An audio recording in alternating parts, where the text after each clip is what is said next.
emitidos en este canal son responsabilidad de las personas que los expresan, por lo tanto, no comprometen la línea editorial del canal.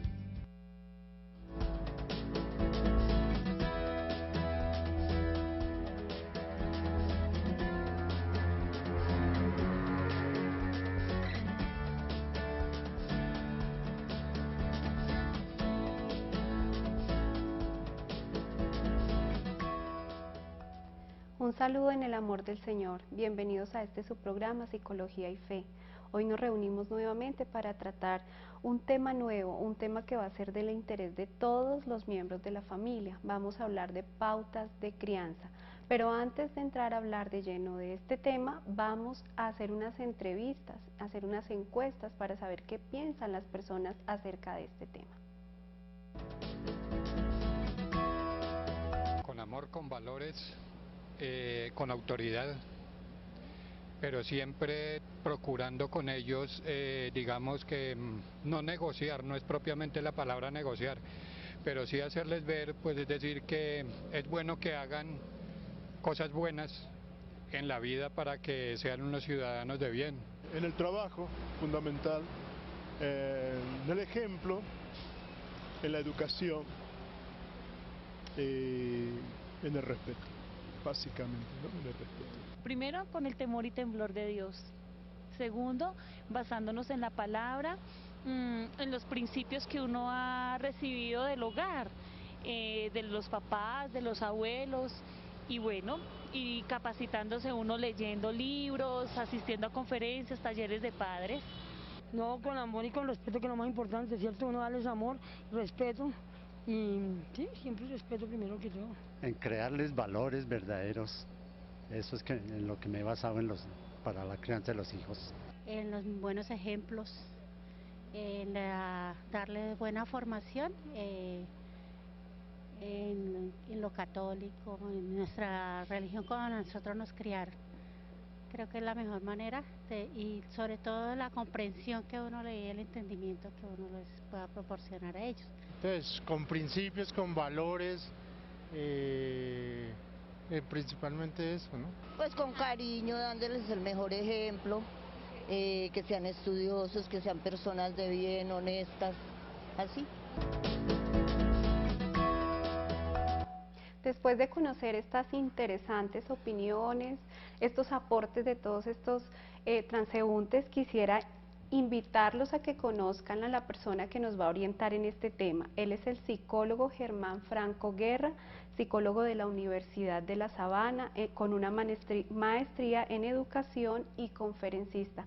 Bienvenido, Germán. Gracias a ti, Sandra. Muy buenos días para todos. Y muy contento de estar en este programa, pues para poder compartirles un poco de mi experiencia, de mis conocimientos en estos temas. Muy bien, bueno, y quisiera entonces entrar de lleno preguntándote exactamente qué son pautas de crianza. Bueno, mira, cuando hablamos de pautas de crianza no nos estamos refiriendo directamente a reglas, ¿no? Yo pienso que las reglas se acomodan y se ponen al interior del hogar y cada quien sabe qué necesita y qué no dentro de sus hogares. Pautas son unas guías sobre cómo moldear la conducta, cómo manejar y formar estos valores al interior del hogar. Tener un clima familiar agradable, estable, funcional para todos los miembros de la familia. A eso nos referimos con pautas de educación y de crianza. Muy bien. ¿Qué personas exactamente dentro de la familia son las que ejercen esas pautas de crianza? Todos los miembros que tengan autoridad dentro de la familia, porque tú sabes que en una familia pueden estar los abuelos, pueden estar los tíos, si dentro del hogar en donde se vive ellos tienen algún grado de influencia, voz y voto dentro de la casa, también son ejemplo, son formadores. Algunos piensan, no, pues es que yo soy el tío y no son, ellos son mis sobrinos, como que no me compete la educación de ellos, pero al estar cerca de ellos y más viviendo dentro de una misma casa, eres modelo, y al ser modelo también eres un formador de ellos. Ujú, muy bien. Bueno, tú tienes toda la razón, o sea, todas estas figuras de autoridad son las que van ejerciendo esas pautas de crianza. Sin embargo, vemos que más que el decir no me compete, muchas sí quieren involucrarse en la crianza del hijo, del sobrino, del nieto, pero desafortunadamente vemos que no todos tienen la misma idea de cómo hacerlo. Son diferentes formas, diferentes ideas o ideales para hacerlo con el niño. ¿Qué sucede en este caso con esos niños o con esas personitas que tienen dentro de su hogar diferentes figuras de autoridad y que quieren también educarlos de diferente manera, cada uno a su estilo? Yo creo que primero es importante hablar de la naturaleza del niño, Ujú. de la naturaleza humana, ni siquiera del niño. Nosotros somos seres bastante convenientes y digamos que tomamos partido donde más cómodos estemos o donde más nos convenga. Si como niño tienes diferentes tipos de instrucciones, diferentes tipos de maneras de responder ante las exigencias que te dan tus padres, tus tíos, las figuras de autoridad, pues el niño se acomoda. Entonces, en principio el victimismo se acomoda a donde más cómodo le parezca. Y entonces aquí es donde van a empezar los favoritismos. Es que mi tío es el favorito, mi abuelito es el favorito, mi abuelita es la favorita. Detrás de ese favoritismo también hay una comodidad, por supuesto. ¿Por qué es el favorito? Porque me permite más cosas, me deja ver televisión más tiempo, me compra más dulces, etcétera. El resultado de tener diferentes estilos de educación, diferentes enfoques sobre los valores o sobre las cosas que queremos formar, es que pues van a tener múltiples instrucciones, no está unificado el discurso y permite al niño la opción de manipular la situación para saber dónde me conviene más, dónde me voy a movilizar más. ¿Dónde es más conveniente para él? De acuerdo, de acuerdo. Ese es el principio. Te contaba, parte de lo que miramos hoy en día es que las generaciones no podemos pretender criar las nuevas generaciones como fuimos criados nosotros o las generaciones pasadas. Cada época tiene cambios, tiene nuevas maneras de pensar y nuevas maneras de funcionar ante esta sociedad. Por eso el título, Educación obediente versus educación responsable. Nosotros fuimos claramente educados para ser obedientes. Tengo todavía el recuerdo de mi abuela cuando decía, ve y haces caso, y yo te decía, ya voy no, vas y haces caso ya. Y creo que esto es muy común para muchos de nosotros, ese discurso de hay que hacer caso cuando te lo dicen, y por qué te lo dicen, y no cabe el por qué. Era un atrevimiento en esa época decir, pero ¿por qué me toca hacer esto? No pregunte, haz. ¿Cuál es el resultado de eso? Pues que hoy en día nosotros somos personas obedientes, es una educación obediente. El agravante de eso es que, digamos, en un contexto ya cuando la persona se forma así y ya es adulta, pues sigo necesitando a alguien que me diga qué hacer. Y en un trabajo entonces necesito que el patrón me diga qué hacer o el jefe me diga qué hacer para poder funcionar. Pero pocos sabemos elegir. Además que nos volvemos víctimas. Entonces, claro, yo me formé así porque mi papá me obligaba, o porque mi mamá me obligaba, o porque mi abuela me obligaba, pero no somos responsables. ¿A qué llamamos educación responsable? A la capacidad de decidir. Hoy en día es importante empezar a formar niños que tengan capacidades de elegir. O sea, que tengan criterio propio, que tengan o formen bien el carácter. De acuerdo. Ahora, con elegir también está asumir las consecuencias de las elecciones, porque no solamente es tomar la elección, responsabilidad viene de la raíz de responder. Responder a las decisiones y a las consecuencias de las decisiones que eliges tomar. Bueno, hay algo muy importante que suele pasar muchísimo, de hecho yo en consulta pues que recibo muchas personitas con esta inquietud, es que yo tengo los papás, ¿no? Es que yo tengo en mi casa un problema y es que siempre mi mamá, mi papá, mi hermana me desautorizan delante de mi hijo o hasta, digamos, entre los mismos esposos, los papás del hijo, y entre sí suelen haber esos encontrones, esas situaciones difíciles de sortear y de manejar delante del niño. ¿Cómo hacer o qué pasa cuando no hay una figura de autoridad clara y cuando hay alguien que desautoriza constantemente la que debe ser la figura de autoridad? Bueno, yo pienso que primero que todo deben establecerse las jerarquías familiares.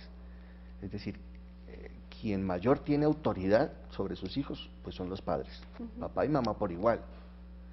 Papá y mamá pueden o no autorizar o incluir a otros miembros de la familia a ser parte de esa figura de autoridad y formación, como es el caso de muchas abuelas o abuelos, pero son los papás y las mamás los que directamente pueden permitir o no que ellos tengan opinión sobre la formación de los hijos.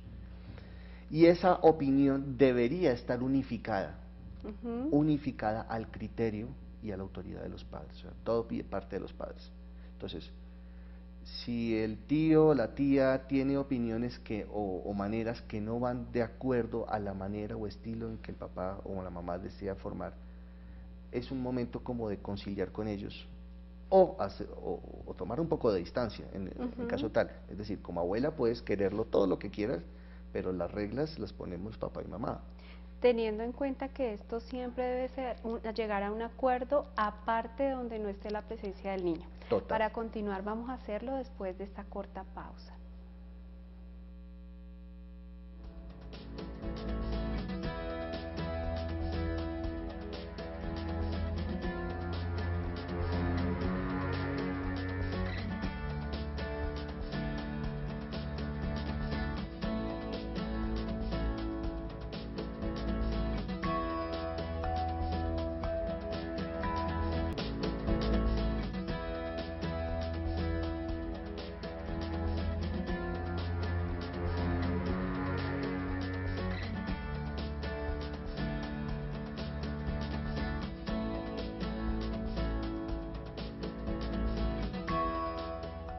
Continuamos con pautas de crianza y hablábamos antes de la pausa sobre autoridad y es importante complementar esta idea.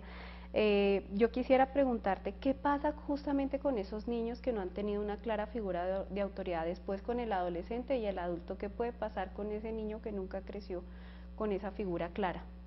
Mira, todos necesitamos modelos de formación y de hecho, escuchando un poco las opiniones de las personas encuestadas, hablan mucho del modelo, de ser ejemplo. Yo estoy completamente de acuerdo con eso. ¿Sí? El mejor regalo que le podemos dejar a un hijo, más que posesiones materiales, más que la sabiduría del mismo padre, es el mismo ejemplo de vida. ¿Sí? Y si quieres que tu hijo, digo yo, si quieres que tu hija sea una persona de bien, pues tienes que tú ser una persona de bien. Si quieres que tu hijo tenga valores, pues tienes que tú tener esos valores y mostrárselos. Ejemplo y modelo de cuando no son muy claros esos roles, entonces tampoco es muy claro el modelo a seguir. Y volvemos al tema de que el niño puede llegar entonces a manipular la situación, porque los niños constantemente, todos diría, pero desde las niñas constantemente buscan manipular a conveniencia. Entonces me conviene más el modelo de papá o el modelo de mamá. Hace un poco, la anterior pregunta la referías también a qué pasa cuando se desautoriza entre padres, porque ya hablamos de los añadidos, entre padres. Hay un término que yo me inventé, que me encanta, y es el síndrome de papá de fin de semana, que es en los hogares donde papá no está entre semana, generalmente es mamá la que está entre semana. Entonces, ¿qué representa la mamá? La autoridad, la responsabilidad, el hacer las tareas, el levantarse temprano, lo que no nos gusta, lo desagradable. ¿Cierto? Entonces mamá es la bruja que me obliga y la tirana del asunto. Llega el fin de semana y generalmente el niño, manipulando la conducta, entonces unos ojos de borrego, le dicen, papito, tú no estuviste conmigo toda la semana, ¿qué vamos a hacer? Y entonces en esa culpa que genera el papá saca la billetera y dice, pues vámonos a compensar esa falta de tiempo que tuve, y entonces todo lo rico. Ir a McDonald's, la cajita feliz, ir al cine, ir a parques. Papá es un chévere, mamá no. Y lo que papá diga acá, pues me conviene más porque es más chévere, y entonces empezamos con los favoritismos. Y esto pasa cuando no está alineado papá y mamá en un mismo discurso, en este caso, cuando son hogares separados.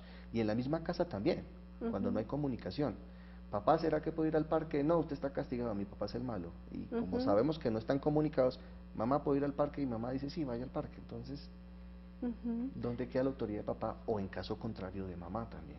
Sí, hay algo muy importante y es que muchas veces con el ejemplo que tú dabas del papá de fin de semana, no solamente quiere compensar lo que ha dejado de dar en tiempo con cosas materiales y con las salidas y todo esto, sino también de cierta manera se siente cohibido para corregir, ¿sí? Porque es como que no estuve todo este tiempo con mi hijo, este ratico que voy a estar con él, ¿cómo lo voy a castigar? ¿Cómo le voy a corregir que se portó mal ahí en el parque? Entonces se sienten de cierta manera que no tienen como esa responsabilidad o no quieren hacerlo, o el temor o el miedo a perder ese cariño que todavía conservan de su hijo, ¿sí? Entonces, pues los hijos, en este caso con este padre así, se vuelven muy voluntariosos porque realmente no lo ven como una figura tampoco de autoridad. Y mira que a veces se vuelve como una competencia entre papá y mamá por el cariño de los hijos. Exacto. Entonces, voy a sacar y darle cosas para que me quiera más a mí. Sí. Y no voy a ser tan regañón para que me quiera más a mí. Oye, ten claro algo, sea papá o sea mamá, el cariño no se compra. El cariño no se compra. Y si eso está pasando, si sientes que tu hijo está pegado por lo que le das, es por lo que tú estás generándole en efectivo, más no por el cariño real. Y el día que puede pasar, vacas gordas, vacas flacas, el día en que no haya tanto dinero, que no haya para sacarlo, ese día cómo va a quedar el cariño del hijo. Ese es un cuestionamiento bien importante hacerse. Y figura de autoridad, como lo decíamos, no es solamente porque soy adulto o porque soy el papá o la mamá. Hablamos ahí de algo que se llama autoridad moral. Sí. ¿Sí? Que pues tú hacías referencia al ejemplo. Pero de hecho muchos padres tampoco ejercen la autoridad porque sienten que no tienen autoridad moral para hacerlo delante de sus hijos, o incluso cuando el hijo ya es adolescente, entonces el hijo se enfrenta al papá y de hecho le reclama de esa manera, moralmente usted no tiene por qué castigarme, por qué corregirme, por qué decirme. Entonces ahí hay un peso grande que hace que también los papás, digamos, no ejerzan su autoridad, ¿no? Bueno, nosotros cuando hablamos de pautas de crianza también hacemos referencia a algo que se llaman hábitos. ¿Qué es el hábito? Hábito, ya es cuando instalamos, ¿sí? Una conducta, una disciplina, más que por hacer caso, vuelvo digo, más que por obediencia, es por una convicción. Cuando estoy convencido de que esto me está sirviendo, de que instalar esta rutina, esta disciplina en mi vida me trae unos resultados, se vuelve parte de mi vida. Es como cuando volvemos lo desconocido, lo conocido, lo deshabitual, habitual a nosotros, ¿sí? Y instalar un hábito siempre al inicio va a ser difícil, porque es algo desconocido, algo que nos incomoda. Yo hago mucho el paralelo cuando por primera vez vas a ir a un gimnasio, no estás habituado, y el primer día haces ejercicio y te duele todo el cuerpo. ¿No te ha pasado? Te duele todo el cuerpo porque claro, el cuerpo no está habituado y es molesto el dolor. Pero luego progresivamente, si eres disciplinado y constante, lo vas haciendo, llega el momento en que ya tu cuerpo te lo pide y ya no te duele. Lo mismo pasa con la disciplina, con el hábito de tareas, con los hábitos de alimentación, de buenos comportamientos en casa. Son cosas que al principio seguramente como que va a haber una resistencia porque no nos gusta la disciplina, pero una vez lo instalamos en nosotros, ya se vuelve parte de nosotros, se vuelve un hábito de vida. Bueno, ¿desde dónde se empezarían como a instaurar esos hábitos? ¿Desde qué punto de la existencia del ser humano empiezan a instaurarse los hábitos? Yo pienso que, bueno, a partir del momento en que hay conciencia en el bebé, niño un poquito más grande, ya podemos instalar hábitos. Es decir, el hábito de ir al baño ya se instala con la formación al primero, segundo año de edad ya se debe estar instalando, ¿sí? El hábito de usar los cubiertos, o sea, son pequeñas cosas que desde la misma primera infancia tú ya empiezas a formar progresivamente. El hábito de vestirse solo, el hábito de bañarse por sí mismo, y poco a poco vas instalando progresivamente estos hábitos. Ahora, esto va muy de la mano con lo que tú decías anteriormente, que era la congruencia o la autoridad moral. Es decir, mis padres no pueden pretender que yo tenga cierta disciplina cuando no la veo en casa. Exacto, cuando no hay ese ejemplo. Sí. Pero para continuar vamos a hacerlo después de esta corta pausa.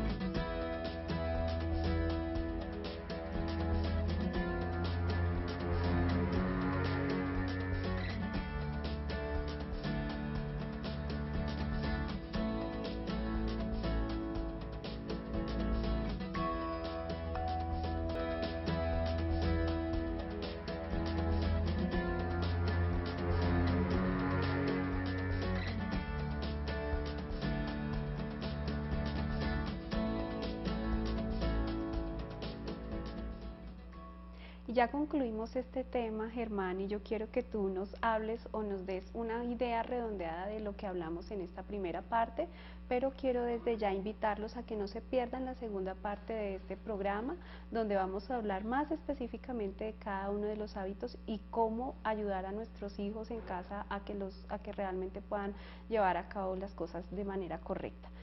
Una conclusión. Bueno, perfecto. Es importante entonces señalar que nuestro modelo educativo de formación en casa hoy en día debe apuntar más al ejercicio de la responsabilidad, al permitir que el niño elija, el niño y adolescente elija qué hace y qué no hace, sabiendo que hay consecuencias para lo que hace o para lo que no hace. Eso lo hablaríamos también en el otro programa. Muy importante alinear las figuras de autoridad en casa. ¿Quién tiene el poder para corregir, para dar instrucciones y formar a los niños? Si decíamos por jerarquía papá y mamá son los principales, la figura, y ellos autorizan o no a la familia extendida, pero todos los que estén ya con autoridad o no dentro del sistema de formación del niño tienen que estar alineados en la comunicación para que el niño reciba un solo filtro, una sola instrucción, que ellos sepan qué se obedece y que hay consecuencias para cualquier figura frente al no obedecer, para evitar la manipulación del niño.